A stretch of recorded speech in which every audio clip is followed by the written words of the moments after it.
Bonjour Virginie. Bonjour, salut. Ça va? Ouais. Toujours bien, mais on est bien à la sortie aujourd'hui. Ah ouais? T'as vu ça? Bon. On s'appelle pas du tout avant pour les tenues, mais là c'est bien, c'est très coordonné, c'est dynamique. Comme d'habitude, je suis ravie de te retrouver. Moi aussi. Merci pour cette donc, dernière semaine de juillet. La ligne droite avant le mois d'août et toujours donc la thématique de la détox, des énergies en freestyle, et on élargit le champ. La semaine dernière c'était la maison, son habitat, son environnement, sa voiture, travailler voilà, ou être dans des environnements propres et sains au niveau aussi énergétique. Et donc aujourd'hui on agrandit, bon pas la planète, pas encore, mais on va parler des terrains. Alors c'est un terrain au sens voilà, là où on a construit, un local aussi peut-être professionnel, un centre commercial, etc. Est-ce qu'il y a des choses à savoir en énergétique, avant même peut-être déjà de construire, et une fois que c'est fait, comment on peut voilà, travailler en énergétique pour nettoyer peut-être tout ça, sonder, nettoyer, des fois il y a des endroits où on se sent bien, pas bien, les rivières aussi parfois trop près d'une maison, toutes ces choses-là, voilà, au niveau du terrain. Alors j'aime bien ton verbe sonder parce que en fait c'est vraiment ça. Alors je suis géobiologue et c'est vrai qu'en fait on peut tout à fait mesurer en fait tout ce qui est incohérent par rapport à l'individu et proposer aussi par rapport à ce qui se trouve en sous-sol ou ce qui a pu se passer en fait sur le terrain avant, voilà. Cela dit, en termes de nettoyage ou d'harmonisation énergétique, on peut déjà en fonction du niveau de ce qu'on veut ou de ce qu'on a ou dans la progression en fait faire des rituels et avec des techniques bien particulières. Donc c'est vrai que c'est pas juste tiens je mets du grain de sel et puis et de l'encens et le signe de l'infini. C'est un peu plus évolué. Voilà, c'est un peu plus évolué et puis surtout il y a différents niveaux. Et donc on ne peut pas forcément nettoyer comme on pourrait dire sa maison en changeant ce que j'avais dit la dernière fois avec en changeant juste la couleur de tes coussins ou mettre un coup de peinture. Voilà. Là c'est pas du tout dans cette optique là, c'est vraiment un nettoyage en profondeur comme on pourrait dire les fondations. Si les fondations ne sont pas bien faites, l'immeuble ne tient pas. Là, on va vraiment comment dire, aller en profondeur et même communiquer avec les élémentaux. Les élémentaux, c'est donc les éléments, les quatre éléments, le feu, la terre, l'eau et l'air, pour pouvoir en fait vraiment coordonner de manière intuitive, de manière intelligente et poursuivre en fait la bonne direction comme le GPS, quoi. Je réinitialise et je me mets dans le bon positionnement. Et à juste titre, tu l'as souligné, un cours d'eau par exemple peut récupérer une certaine énergie, une zone aussi tellurique ou cosmotellurique. Donc il y a des endroits, on le retrouve dans des lieux sacrés par exemple, mais il y a des endroits qui peuvent pomper de manière négative, même si en effet ça peut être super d'avoir un lieu sacré ou d'avoir un cours d'eau chez soi, mais si c'est pas forcément bien positionné, il y a des gens qui peuvent tomber malades. Oui, jusqu'à la maladie. Sentiment de fatigue, voire maladie chronique, même des cancers. Ah ouais, ça c'est des signes aussi parfois que c'est le lieu en fait qui n'est pas bon pour la personne. Absolument. Ça veut dire que en fait le lieu il est tellement énergivore, c'est le cas de le dire, qui fait que la personne elle a beau se rebooster, elle a beau en fait prendre des compléments alimentaires, elle a beau effectivement faire du sport, etc. Ça ne marchera pas, il y a quelque chose à faire. Alors c'est vrai que ça peut être très curieux, mais en même temps ceux qui le savent n'ont plus besoin de preuves. La lithothérapie va permettre en fait d'apporter un plus, ne serait-ce que pour corriger. Donc en utilisant, alors la lithothérapie, c'est voilà, l'utilisation de pierres semi-précieuses, précieuses, obsidienne, toutes les pierres noires. Lexique, il faut que je me travaille. Voilà. Mais en tout cas, voilà, toutes les pierres qui sont noires vont récupérer en fait tout ce qui est mauvais, le négatif, et donc du coup dégager en fait tout ce qui pourrait en fait empêcher d'aller bien. Après, on a des pierres qui vont permettre d'avoir plus confiance ou contre tout ce qui est jalousie, comme l'œil de tigre, ou tout ce qui est en fait encouragement, comme la turquoise. Enfin, il y a vraiment des pierres bien précises C'est pas juste je mets juste comme ça et puis ça se passe, non. Je vais chez le boucher parce que je vais acheter de la viande ou chez le boulanger parce que je vais acheter du pain. Donc je ne fais pas de confusion ni d'amalgame par rapport en fait à l'application ou la spécificité. Exactement. D'accord, ça permet de réguler, mais après si vraiment le lieu comporte des choses, on va dire peut-être un peu plus compliquées, entité ou autre, alors on peut aussi nettoyer ou ce sera jamais possible. Si, c'est possible. Ouais. Non, c'est carrément possible, mais en fait c'est vraiment dans diagnostic et puis je diagnostique. Toi tu fais ça. Oui. Elle fait tout. Moi je fais pas la cuisine. Tu fais pas la cuisine, ouais. On peut pas être bonne partout, je l'ai déjà dit. Je fais pas la cuisine non plus, mais voilà. Ni le repassage. Ni le repassage. Ça je fais bien ça. Je fais bien, j'en fais des perles aussi, mais ça j'aimerais bien faire. Par contre c'est nettoyer, pour profondeur. C'est dans le thème, hein, on a dit qu'on faisait la détox pour le mois de juillet. Là on nettoie, on détoxine. Mais après, il y a plusieurs niveaux, c'est-à-dire que si je fais juste en fait un dégagement au premier abord en surface, ça peut fonctionner. Et si en fait les entités ou les parasites sont minimes, c'est ok. Mais si par exemple ce sont des personnes qui ne dorment pas la nuit parce qu'ils sont toujours embêtés par des bruits, par des choses bien spécifiques ou même l'impression d'avoir des présences, c'est pas le même niveau. Ça c'est une vraie réalité, donc s'il y a des personnes qui se sentent des présences, c'est pas forcément dans votre tête. Non. Ça s'enlève, hein. Et ça s'enlève. Ah oui, ça s'enlève. Pour de bon. Ah oui, pour de bon. Et il faut communiquer en fait avec les entités ou la présence qui est là pour lui faire comprendre qu'elle n'a pas à être là. Ou si elle est là, c'est peut-être à nous, les habitants, de pouvoir en fait communiquer pour dire est-ce qu'on peut négocier parce que tu étais là il y a 400 ans et peut-être que voilà, tu étais là avant, moi je viens d'arriver, est-ce qu'éventuellement on peut partager? Il y a tout ça, hein. Et là on est dans quelque chose où parfois ça paraît vraiment bizarre parce que c'est invisible, en tout cas pour une... Moi j'y crois, mais oui, c'est pas la plupart des gens, mais quand c'est visible par des praticiens comme moi, eh bien c'est vrai qu'il faut qu'on traduise ce qu'on voit, il faut qu'on exprime ce qu'on voit ou ce qu'on entend ou ce qu'on ressent pour pouvoir en fait communiquer. Parce que c'est pas aussi simple que ça, quoi. Il faut vraiment penser qu'il y en a d'autres qui ont vécu là, qui sont encore là et que peut-être on les dérange. Et là, je parle vraiment des présences, parce qu'après, si on parle de cours d'eau ou si on parle de positionnement en fait d'éléments comme des pierres ou même après, je dirais les fondations qui ne sont pas forcément au bon endroit ou quoi, du coup, ça crée souci en termes de failles, en termes d'énergie.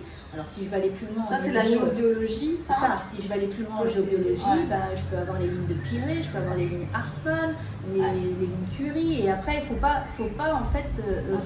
voilà. Parce qu'il y a aussi nos outils ou nos éléments comme l'ordinateur, comme le téléphone, les Wi-Fi, les ondes électromagnétiques négatives.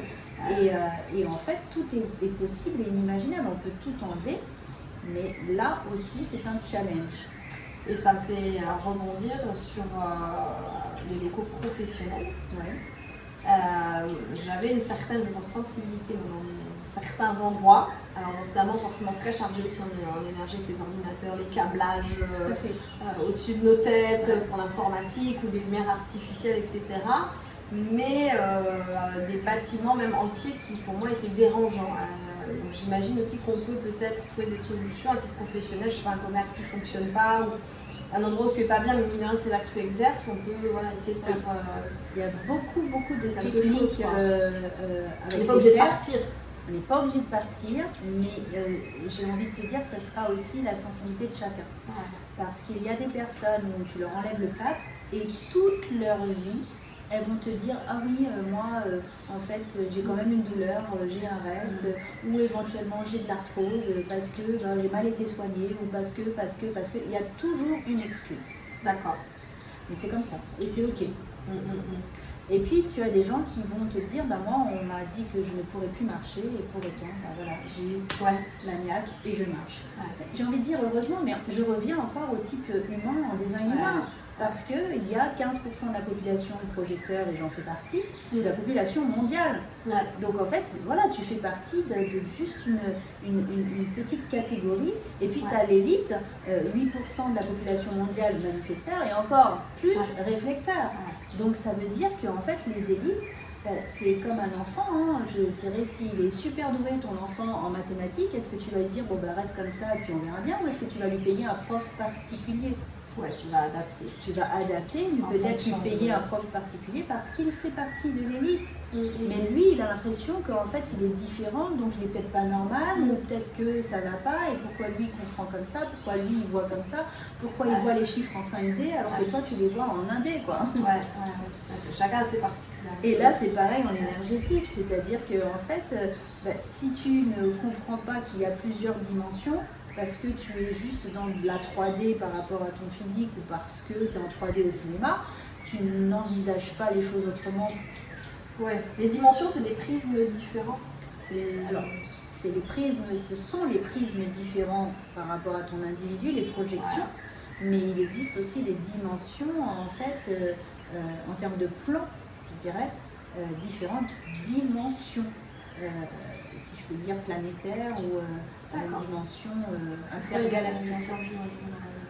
Pour bien maîtriser, comprendre les dimensions, tu parles souvent effectivement aussi des dimensions, mais pour être sûr de bien comprendre ces notions-là aussi. Et c'est vrai que quand tu regardes ça, de ce spectre-là, du coup, ça change.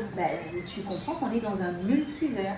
On n'est pas dans un univers, on est dans un multivers. Il faut comprendre comment il fonctionne, s'adapter, ou partir si c'est pas bon pour nous. Une fois qu'on a essayé de tous vivre ensemble avec toutes ces dimensions-là. Et pour que la symphonie, là, tu vois, je vais reprendre un terme, on va dire musical, pour que la symphonie fonctionne, pour qu'il y ait une osmose en fait, et peut-être un guide qui s'appelle le chef d'orchestre, eh bien tout le monde doit être accordé ou aligné avec ses chakras ou autres, en fait, pour jouer la meilleure musique, la meilleure vibration, la meilleure version de soi-même. Et pareil au niveau des terrains, des bureaux, des immeubles, etc., des villes, des territoires. Si un territoire... À la juste place, en fait. Je prends l'exemple de Haïti. C'est quand même bizarre que ce soit toujours eux qui se tapent les cyclones, les tremblements de terre, les machins, les ceci. C'est comme si, en fin de compte, la vibration de ce pays, de ce territoire, de cet espace, était quand même bien empreint de certaines vibrations qui n'étaient pas forcément cohérentes, alors qu'à côté, tu as Santo Domingo, la République dominicaine qui est liée, en fait, qui est sur le même plan, et qui n'a pas les mêmes manifestations. Ça peut s'expliquer un niveau énergétique, un niveau du fait que ça soit plombé par certaines manifestations, certaines croyances. Et d'ailleurs, pareil, que ce soit dans d'autres territoires, en Afrique, en Australie ou en France métropolitaine ou dans l'Hexagone, pour reprendre les termes, eh bien, en fait, on se retrouve avec des défaillances ou des dysfonctionnements ou avec des failles même tectoniques, quand tu regardes bien. En Italie, quand il y a eu tous ces tremblements de terre, eh bien, c'est parce qu'au niveau du sol, il y a effectivement des choses manifestes qui sont en accord ou en raccord avec une vibration. D'ailleurs, quand on vérifie les plaques tectoniques au niveau, je dirais, terrestre, eh bien, on se rend compte qu'en fait, ça a du sens, ne serait-ce que, par exemple, la Guadeloupe, il y a une faille qui est de la Guadeloupe, enfin les Caraïbes, jusqu'en Bretagne. Et ça me fait sourire de voir qu'on fait la route du Rhum, parce que la route du Rhum, ça a du sens au niveau énergétique. On a qui breton dans nos îles, tu vois, ça a vraiment du sens, quoi. Et après, ça c'est magnétique. C'est magnétique. Magnétique. Exact. Et puis ça représente en fait cette faille qui permet de confirmer aussi le lien qu'on pourrait avoir, alors on peut peut-être aller très loin, mais avec les dragons qui existent dans un autre plan, pour pouvoir en fait confirmer la vibration, encore une fois, de cet espace ou de ce plan ou de cette connexion. Et c'est pour ça que je dis, il y a des gens, ils ne peuvent pas vivre dans tel ou tel territoire, ils ne peuvent pas vivre dans telle ou telle ville par rapport à leur propre vibration en tant qu'individu. Ça ne matche pas. Moi, je suis arrivée en Guadeloupe, j'ai pas eu une semaine. C'était vraiment une sensation d'être au bon endroit. Pour un temps déposer tes bagages. Il y avait vraiment quelque chose de vibratoire. C'était 15 ans, je comprenais pas ce qui m'arrivait. Mais souvent les gens, même les plus sceptiques, ont déjà vu quand même ça dans leur vie, d'un moment donné, un endroit où vous êtes et vous sentez que vous êtes au bon endroit, ou que voilà, le pays vous parle, ou voire même vous avez l'impression d'avoir déjà vécu là, etc. Exact. Donc tout ça, c'est des résurgences de l'énergétique. Après, c'est vrai qu'on Absolument. peut tout faire, hein, quand on veut prendre ça. Après, on a vraiment, c'est comme si on n'avait pas forcément les tenants et les aboutissants d'un film, et puis finalement, quand on voit en coulisses, on se dit ah ouais, c'est comme ça qu'ils ont fait, d'accord. Le décor. Le décor, ah ouais, ils ont eu cette astuce pour faire ça, ah ok. D'ailleurs, souvent dans les films, on voit des choses futuristes, mais pas si futuristes que ça, un petit clin d'œil. Même au niveau des bruitages, au niveau, tu vois, c'est le galop, c'est un truc sur le bureau de ventouse. Donc non, c'est un peu la même chose, c'est-à-dire que comme on pourrait dire, pour ceux qui aiment le côté invisible ou la curiosité spirituelle, on va dire ça comme ça, l'illusion dans laquelle on vit, qui est assez prononcée par la technologie, mais finalement, on a tout à l'intérieur et on est un vrai rayon de soleil. Et si on a capté en fin de compte ce rayon, on a cette chance de pouvoir être connecté et de comprendre que oui, nous avons une condition humaine de terrestre, mais en même temps, on a aussi cette possibilité de, grâce à cette vibration extérieure, de pouvoir en fait être compatible avec notre maison, notre habitat, notre travail et puis l'environnement, soit plutôt campagne ou ville. Ça dépend des gens, mais parce qu'on a chacun une vibration et c'est compatible ou pas. Finalement, c'est pas que entre les personnes, c'est aussi entre les lieux, la preuve en est. D'où l'importance de nettoyer et de pouvoir de voir, rendre les choses compatibles finalement. Si on se sent pas bien, voilà, essayer de comprendre ça. De faire nettoyer ou peut-être parfois, oui, il le faut, de sortir de là parce que ta vibration ne correspond plus. Être à l'écoute, toujours. Ça. Ok, fabuleux. Je te remercie beaucoup encore. On a une petite porte qui s'ouvre. J'ai plein d'autres questions, mais ce sera pour une prochaine fois. On fera sans doute une thématique un peu plus développée là-dessus. Je vous remercie. On vous remercie. Merci à vous. Merci de vous abonner. Abonnez-vous. Voilà, nous on s'éclate en tout cas. Si un jour vous voulez venir, on accompagne aussi. N'hésitez pas. Voilà, avec des questions en petits commentaires. On se retrouve la semaine prochaine, au mois d'août. Exactement. Ça y est, arrive. À bientôt. À bientôt. Bye Bonne bye. semaine. Merci. Bye.